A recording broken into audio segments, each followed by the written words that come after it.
मई 2026 की ये बात है। करीब 20 साल की एक लड़की होती है। उस 20 साल की लड़की ने अपनी माँ के नाम एक चिट्ठी लिखा।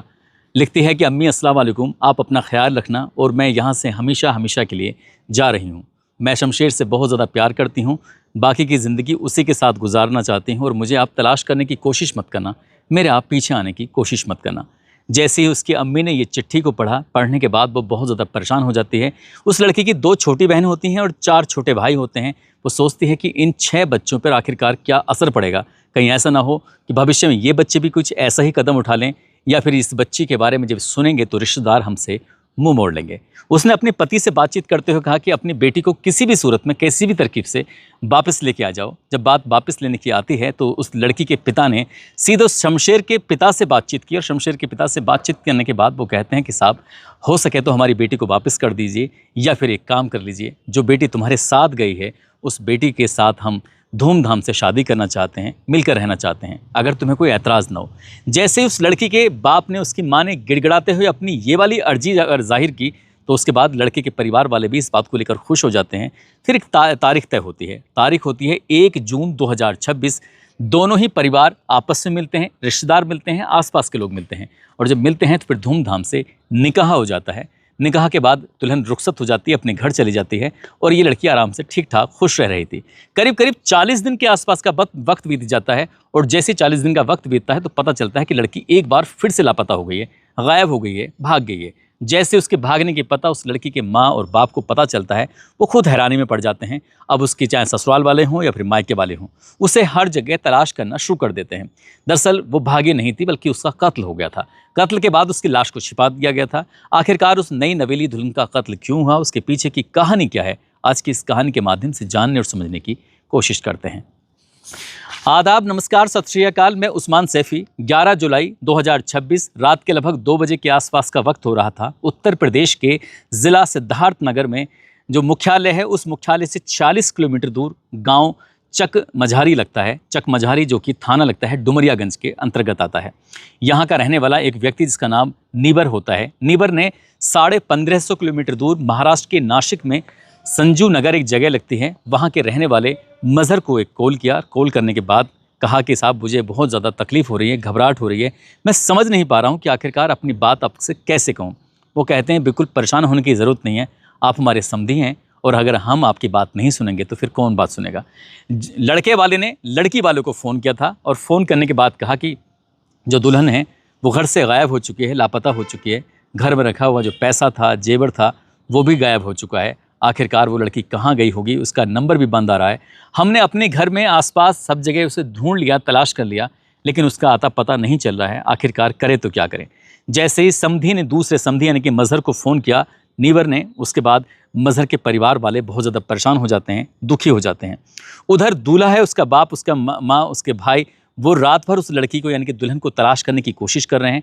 इधर 1550 किलोमीटर दूर जब ये खबर चलती है तो उसके बाद फिर वो वहाँ से चलने की कोशिश करते हैं, क्योंकि अभी रात के लगभग 2 बजे के आसपास का वक्त हो रहा था। वहाँ से अगर ये वापस सिद्धार्थनगर के लिए आएंगे तो उसमें थोड़ा वक्त लग सकता है। इसलिए वो कहते हैं कि आप चिंता मत करो, हम यहाँ से चल दिए हैं। यानी कि उन्होंने किसी भी तरकीब से, कोई भी सूरत से वहाँ से निकल जाते हैं। इधर जो सिद्धार्थनगर में है, उस लड़की को रात भर ढूंढा जाता है, लेकिन एक वादा किया जाता है कि इस बात का अभी किसी को भनक मत लगने देना। लड़की वाले कहते हैं कि इससे हमारी बहुत ज़्यादा बदनामी हो जाएगी, लोग हमारे बारे में तरह तरह की बातें करेंगे। लड़की घर से पहले ही भाग चुकी है, उसकी 2 बहनें हैं, 4 छोटे भाई हैं, क्या असर पड़ेगा उन बच्चों पर जब इस तरह की बात आती है। तो लड़के वाले कहते हैं कि आप चिंता मत करो, हम उसे अपनी तरफ से तलाश कर रहे हैं, आप भी उसे अपनी तरफ से तलाश करने की कोशिश करो और ये पता करने की कोशिश करो कि आखिरकार वो गई तो कहाँ गई। 11 की पूरी रात निकल जाती है, 12 का पूरा दिन, 12 की पूरी रात निकल जाती है। आखिरकार जो लड़की के मायके वाले थे वो भी यहाँ पर पहुँच जाते हैं और तारीख आती है 13 जुलाई 2026। सुबह के लगभग 10 बजे के आसपास का वक्त हो रहा था। डुमरियागंज ये थाने में पहुँच जाते हैं लड़के वाले। वहाँ जाने के बाद कहते हैं कि साहब, हमारी बहू का नाम मुफीदन है, जिसकी उम्र लगभग 20 साल के आसपास है। वैसे तो कारोबार के तौर पर वो रहते हैं महाराष्ट्र प्रदेश के नासिक में संजू नगर एक जगह लगती है, लेकिन रहने वाले हैं मूलतः उत्तर प्रदेश के ज़िला संत कबीर नगर में थाना दुधारा लगता है, और थाना दुधारा क्षेत्र में गांव लगता है दसिया। यहाँ के रहने वाले होते हैं। बहू है वो 11 जुलाई 2026 की रात लगभग 2 बजे के आसपास घर से गायब हो जाती है।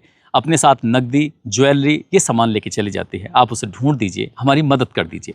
पुलिस वाले इस मामले को थोड़ा गंभीरता से लेते हैं। गंभीरता लेने के बाद इस मामले में एक एफआईआर दर्ज कर लेते हैं और एफआईआर दर्ज करने के बाद लड़की के जो फ़ोटो था, उसकी जो जानकारी थी, जो उसका नंबर था, पुलिस ने अपने पास रख लिया और ये पता करने की कोशिश की कि आखिरकार वो लड़की कहाँ है। अब इसके बाद ये 13 तारीख को पूरा दिन ढूंढते रहते हैं। जब पूरे दिन नहीं मिलती लड़की, फिर 13 की रात को भी ऐसी कोशिश करते रहते हैं। अब चाहे मायके वाले हों या ससुराल वाले हों, दोनों ही अपनी अपनी तरफ से कोशिश कर रहे थे उस लड़की यानी कि मुफीदन को ढूंढने की। दुल्हन आखिरकार गई तो कहाँ गई। इसके बाद तारीख आती है 14 जुलाई 2026। यही सुबह के 10 बजे के आसपास का वक्त हो रहा था। पूरा का पूरा परिवार, मायके वाले हों या फिर ससुराल वाला पक्ष हो, जाकर थाने पहुंच जाते हैं और थानेदार से कहते हैं कि साहब, हमने उन्हें हर जगह तलाश कर लिया है, आप भी अपनी तरफ से कोशिश कर लीजिए। जब इस तरह की बात आती है, यहाँ पर पुलिस को कुछ देखने के बाद अजीब लगता है। दूल्हे के जो हाव भाव थे, इनके शमशेर के हाव भाव कुछ अलग तरह के नज़र आ रहे थे। तभी वो कहते हैं कि शमशेर, हमें तुमसे कुछ ज़रूरी बात करनी है। शमशेर से बातचीत की जाती है और शमशेर से जब पूछा जाता है तो पहले दिन जो उसने बात बताई थी, पहले दिन की बातचीत में, फिर दूसरे दिन की बातचीत में और तीसरे दिन की बातचीत में हर बार कुछ ना कुछ नया होता था। नई बात सुनने के बाद फिर पुलिस वालों को थोड़ा शंका होती है। सुबह होता है, उन्हें फिर वो अपने पास बिठा लेते हैं। उससे कहते हैं कि भाई शमशेर, मुझे तो ऐसा लग रहा है कि शायद लड़की को तुम जानते हो, यानी कि दुल्हन कहाँ है तुम्हें अच्छी तरह पता है। शमशेर कहता है, साहब कैसी बात कर रहे हो, मैं उसे लेकर इतना परेशान हूँ, आप कैसी बात कर रहे हो। शमशेर ने बहुत सारी बात करने की कोशिश की, लेकिन पुलिस की जो नज़रें थी वो चील की तरह थी।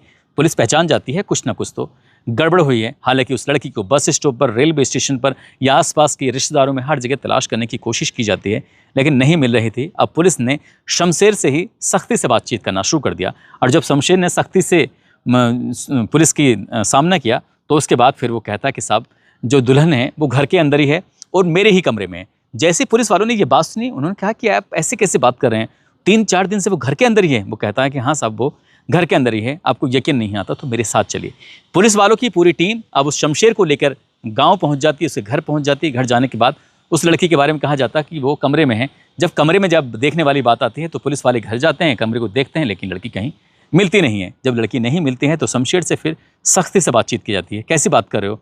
कहता है कि साहब, कमरे में है, जो चारपाई है ना, चारपाई के नीचे आप एक गड्ढा खोदेंगे तो गड्ढा खोदने के बाद आपको लड़की मिल जाएगी।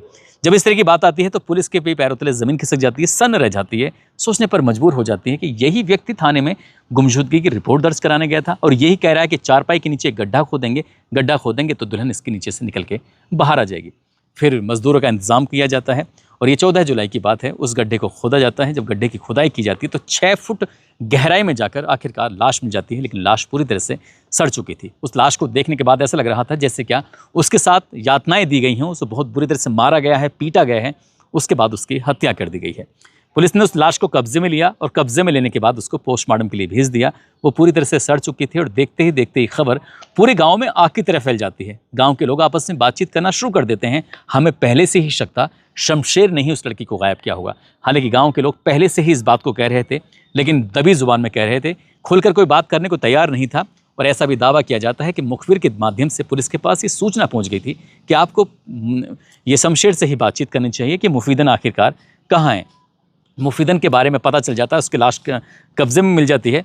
अब इसके बाद फिर उससे पूछा जाता है कि तुमने इससे शादी की थी, लव मैरिज की थी, लव मैरिज के बाद फिर तुमने इसको मार भी दिया, इसके पीछे की वजह क्या है, आखिरकार तुमने उसका कत्ल क्यों किया। तो बताता है कि साहब, करीब 8-10 साल पुरानी बात है। जो शमशेर के पिता होते हैं, जिनका नाम नीबर होता है, नीबर अपनी माँ को लेकर, अपने पिता को लेकर, अपने भाई को लेकर, भाई के साथ जो उसकी भाभी होती है वो भी, हम पूरा का पूरा परिवार महाराष्ट्र के नासिक में चले जाते हैं। वहाँ स्क्रैप का काम करते हैं, तो कभी मेहनत मजदूरी करते हैं, तो कभी गाड़ियों की जो लोडिंग होती है उसको खाली करने का काम करते हैं। हमसे कई साल पहले यहाँ संत कबीर नगर की भी फैमिली होती है, वो भी यहाँ अपने पूरे परिवार के साथ आई हुई थी। यानी कि जो मुफीदन है लड़की, उस लड़की की माँ, उसके पापा, उसके 2 बहनें, उसके 4 भाई, उसकी फूफी, उसके फूफा, मौसा, मौसी, पूरा ख़ानदान कह सकते हैं। उनके परिवार रिश्तेदार करीब 50 लोगों का परिवार था जो वहीं पर रह रहा है। ये सब काम करता था जो काम शमशेर का परिवार करता था। सब कुछ ठीक ठाक चल रहा था और इस लड़की को उस लड़के से ये एक दूसरे को करीब 6-7 साल से एक दूसरे को जानने लगते हैं। एक दूसरे से प्यार हो जाता है, इश्क हो जाता है। और ये जब करीब लड़की 20 साल की हो जाती है, लड़का लगभग 22 साल के आसपास का हो जाता है, तब ये फैसला करते हैं कि क्यों ना हम दोनों साथ साथ रहें, एक साथ ज़िंदगी जिएँ, एक साथ रहें। जब एक साथ ज़िंदगी जीने की बात आती है तो वो कहता है कि हमारे घर वाले कभी इस रिश्ते को लेकर तैयार नहीं होंगे, क्यों ना हम लोग यहाँ से भाग जाएँ। जब बात भागने की आती है तो लड़की इस बात को लेकर तैयार हो जाती है। लड़की ने अपनी माँ के नाम एक चिट्ठी लिखी और चिट्ठी लिखने के बाद पूरी कहानी बताई कि वो शमशेर से बहुत ज़्यादा प्यार करती है, उसी के साथ ज़िंदगी जीना चाहती है, उसी के साथ रहना चाहती है। अगर आपको कोई एतराज़ ना हो तो आप मुझे ढूंढना मत, मुझे तलाश मत करना। जब इस तरह की बात आती है, लड़की की माँ को ये बात पता चलती है। वो अपने पति से बताती है कि हमारी बहुत ज़्यादा बदनामी हो जाएगी, एक काम करो, उस लड़की के बारे में पता करो, पता करने के बाद दोनों का निकाह करा देते हैं। समाज इस बात को स्वीकार कर लेगा, दोनों ही मुस्लिम समाज से हैं, तो इसमें बुराई क्या है। तारीख आती है 1 जून 2026। दोनों परिवारों के रिश्तेदार, आसपास के लोग शामिल होते हैं और निकाह करा दिया जाता है।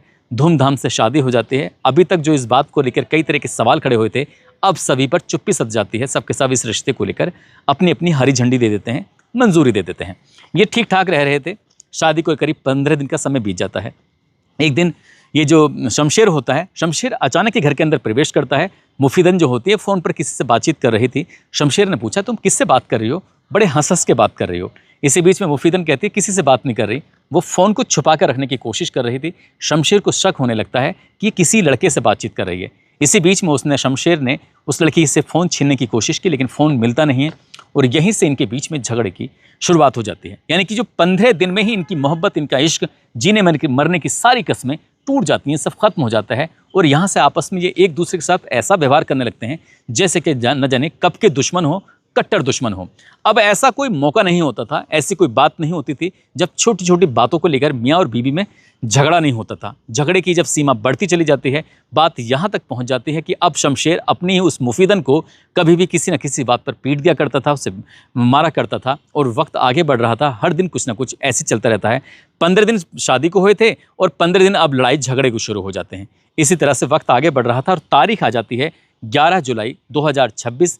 रात लगभग 9 या 10 बजे के आसपास का वक्त हो रहा था। इसी बीच में फिर उस फ़ोन को लेकर कहासुनी हो जाती है। कहासुनी कुछ ज़्यादा होती है। वो कुछ ज़्यादा ज़ोर से चीखने की कोशिश कर रही थी, बोलने की कोशिश कर रही थी। अब यहाँ शमशेर ने अपनी उस बीवी का जो गला था उस पूरी ताकत से पकड़ लिया और पकड़ने के बाद कहा, अगर चीखने चिल्लाने की कोशिश की या इमोशनल कार्ड खेलने की कोशिश की तो फिर सही नहीं होगा।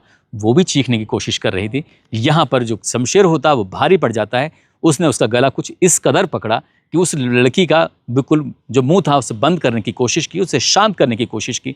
वो शांत तो हो जाती है, लेकिन उसे एहसास होता है कि ये मर चुकी है, यानी कि वो दम तोड़ देती है। अब उसके शरीर में जान नहीं थी। शमशेर एकदम से घबरा जाता है कि अभी तक तो सब कुछ ठीक ठाक था, लेकिन अचानक से ये सब क्या हो गया। अब वो इतना घबरा जाता है, दरवाजे बंद करता है। दरवाजे बंद करने के बाद अपने ही घर में गड्ढा खोदना शुरू कर देता है। हालांकि उसकी माँ भी जाग जाती है, ऐसा दावा किया जाता है। उसके पिता भी जाग जाते हैं, परिवार के जो और सदस्य होते हैं वो भी जाग जाते हैं। लेकिन इस बीच में पूछा जाता है कि क्या कर रहा है, क्या नहीं कर रहा है। तब वो गड्ढा खोदने के बाद 6 फुट का गड्ढा, उसे जो भी 2 घंटे 3 घंटे का समय लगा होगा, इसमें उसकी किस ने मदद की होगी, नहीं की होगी, ये तो नहीं पता। लेकिन उस लड़की को उसके अंदर दाब दिया जाता है, दफन कर दिया जाता है। रात के जैसे ही 2 बजते हैं तो शमशेर के परिवार ने एक स्वांग रचा, एक नाटक रचा। अपने ही पिताजी से कहलवाया कि दुल्हन भाग गई है, यहाँ से पैसे लेके, ज्वाली लेके, एक काम करो उसके बाप को खबर कर दो ताकि अब लोग ये समझें कि दुल्हन भाग ही गई है। उसने एक दिन नाटक किया, दूसरे दिन नाटक किया और तीसरे दिन थाने भी पहुँच जाता है और पुलिस के सामने भी ऐसा नाटक करता है। पुलिस को पहली बार में तो यकीन हो जाता है कि हाँ, जो कह रहा है सब कुछ ठीक कह रहा है। लेकिन पुलिस को ही जब उस पर शक होता है, मुखबिर से सूचना मिलती है और पुलिस ने जब उसको पकड़ा तोड़ा, उसके बाद उसने सच बताना शुरू कर दिया। सच बताया तो कत्ल का खुलासा हो जाता है। ग्राम प्रधान हैं इसके राजकुमार, उनसे मेरी बात हो रही थी। राजकुमार पाल कहते हैं कि इसी गांव में करीब 15 से 20 दिन पहले एक और मर्डर हुआ था। उन्होंने भी, दोनों ने लव मैरिज की थी। लव मैरिज करने के बाद ठीक ठाक रह रहे थे, बहुत कम समय हुआ था और यह हत्या हो जाती है। अगर पहले ही मामले में पुलिस ने कोई ठोस कदम उठाया होता, पुलिस तो ठोस कदम सिर्फ जेल भेजने की उठाती है या फिर चार्जशीट लगाती है, सजा देने का काम अदालत का होता है। अदालत में जितनी जल्दी चार्जशीट लगेगी, वकील जिरह करेंगे, अदालत उसमें फैसला दे देगी। अब ऐसी स्थिति में वो कहते हैं कि अगर ये अपराधियों को सख्त से सख्त सजा मिले तो ये इस तरह के अपराध ना हो। इस मामले में मेरी जो सर्किल ऑफिसर हैं ब्रजेश वर्मा, उनसे भी बातचीत होती है। मैंने उनसे पूछा तो वो कहते हैं कि क्या सचमुच दुल्हन फ़ोन पर बातचीत कर रही थी या फिर कोई और बात थी। इस मामले की वही पता करने की कोशिश की जा रही है। उस लड़की का गला दबाकर उसकी हत्या की गई थी और इस कड़ी से जो भी और अपराधी जुड़े हुए हैं, कौन कौन लोग शामिल हैं, इस मामले की जांच पड़ताल होगी। कम से कम समय में चार्जशीट लगाई जाएगी। आरोपियों को 3 को गिरफ्तार कर लिया गया, यानी कि दूल्हे को, उसके बाप को, उसकी माँ को, और जो इसमें और भी शामिल हैं उनको भी जल्द ही गिरफ्तार करके जेल भेज दिया जाएगा। दोस्तों, इस पूरे घटनाक्रम को सुनाने का उद्देश्य है किसी को परेशान करना नहीं है, किसी का दिल दुखाना नहीं है, बल्कि आपको जागरूक करना है, आपको सचेत करना है। जिस तरह से मुफिदन ने मोहब्बत की और मोहब्बत जो उसकी थी महज 15 दिन ही चल पाती है, तो आप इस बात से अंदाज़ा लगा सकते हैं कि लव मैरिज की जो बुनियाद रख तो ली जाती है, जोश में आकर कई बार लोग होश खो देते हैं, इसलिए शायद ये लाइफ ज़्यादा दिन चल नहीं पाती है। तो इस शादी को लेकर जो भी फैसला लें सोच समझ के लेना चाहिए। यहाँ मुफिदन के घर वालों ने समझदारी से काम लिया था शुरू से ही। जब लड़की अपनी मर्जी से गई थी तो उन्होंने इस रिश्ते को स्वीकार कर लिया, लेकिन वो ये नहीं जानते थे कि उनका दामाद कातिल बन जाएगा। दोस्तों, जाते जाते मऊ के रहने वाली हैं ज़ारा हयात और सूर्यांश कुमार हैं। आज इनका जन्मदिन है। इनको जन्मदिन की ढेरों सारी शुभकामनाएं, बहुत बहुत मुबारकबाद। और कुछ लोगों ने नाम लेने की अपील की है, जिसमें राजू यादव हैं, विक्रम रावत, अमरजीत शाह, फरहान हुसैन, प्रकाश भट्ट, कुलविंदर सिंह, अर्जुन मंडल, आर्यन प्रताप सिंह, अभय सिंह, मोहम्मद सूफियान, टीना राय, शानू यादव, रूपा पासवान, गुलाम रसूल, आफ्ताब कुरैशी, सरजन गुज्जर, मोहम्मद नदीम, माही त्यागी, सिकंदर कुमार, नीरज कुमार, शोभा राम कुशवाहा, देव कुमार। आप सब लोग अपना ख्याल रखें, सुरक्षित रहें। जय हिंद, जय भारत।